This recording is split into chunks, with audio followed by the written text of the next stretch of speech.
सिद्धि की शादी के बाद वो ससुराल चली जाती है। पीछे रह जाती है भाभी रानी।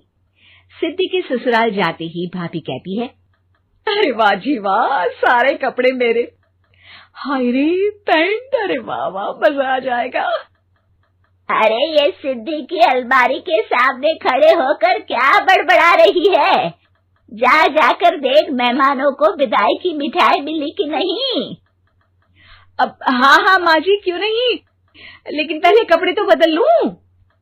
अब रानी आ जाती है सिद्धि के उन कपड़ों में जो वो ससुराल जाने से पहले घर छोड़ जाती है। अरे रानी, कुछ दिन रुक जाती। अरे ये तो सिद्धि बिटिया को मैंने ही दिया था, बड़ा ही फबता था उस पर, तुझ पर तो कुछ खास नहीं लग रहा। अब वो ना मेरे सारे कपड़े गीले थे तो सोचा पहन लूं।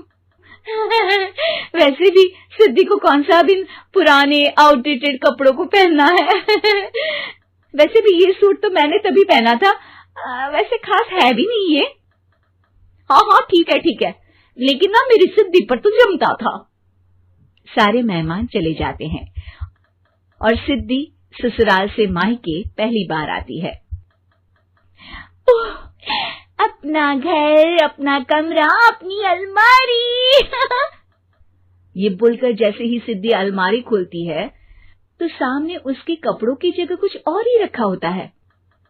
ओ माँ, जरा कमरे में तो आना। सास और रानी वहां पहुंच जाते हैं। रानी ने पहनी होती है सिद्धि की जींस और टी शर्ट। अरे भाभी, ये क्या? ये तो मेरी बड़ी ही महंगी टी शर्ट है, इसे आपने घर में क्यों पहनी है?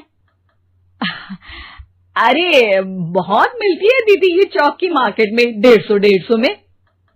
ओ भाभी प्लीज, ये एरोपोस्टल है, 2000 की एक टी शर्ट। ओहो, 2000 में तो दीदी 4 साड़ी आ जाए।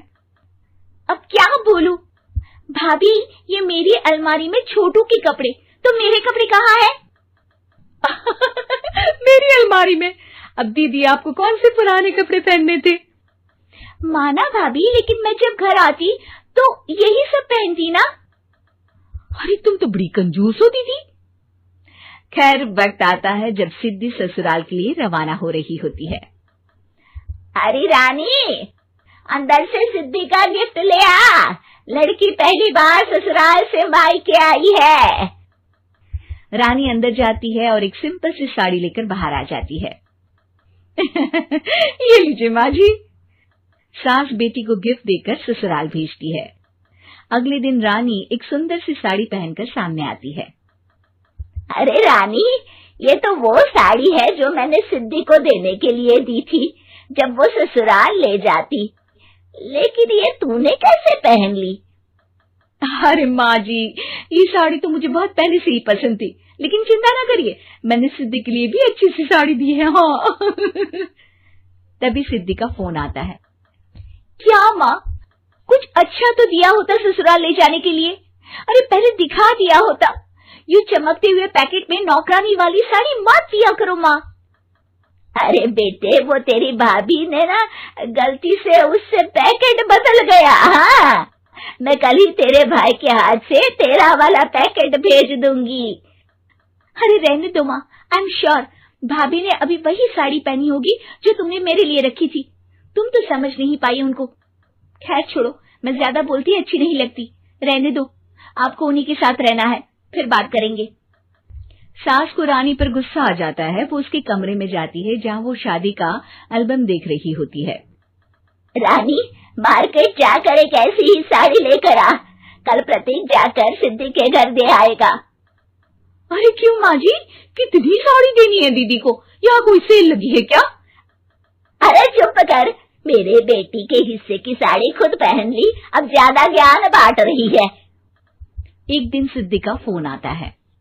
माँ, मेरी सास ने आप सबको खाने पर बुलाया है। सारे लोग सिद्धि के ससुराल पहुंचते हैं। खाना खाकर वो लोग निकल रहे होते हैं कि सिद्धि की सास सभी को गिफ्ट देती है। अरे बहन जी, बेटी के घर का खाना खा लिया, यही बहुत है जो आप ऊपर से गिफ्ट भी दे रही है। अरे बहन जी, आप भी कहाँ इन बातों पर विश्वास कर रही हैं। सास सभी को गिफ्ट देती है, लेकिन रानी को जो साड़ी देती है वो अजीब सी हरे रंग की लाल रंग की बड़ी छाप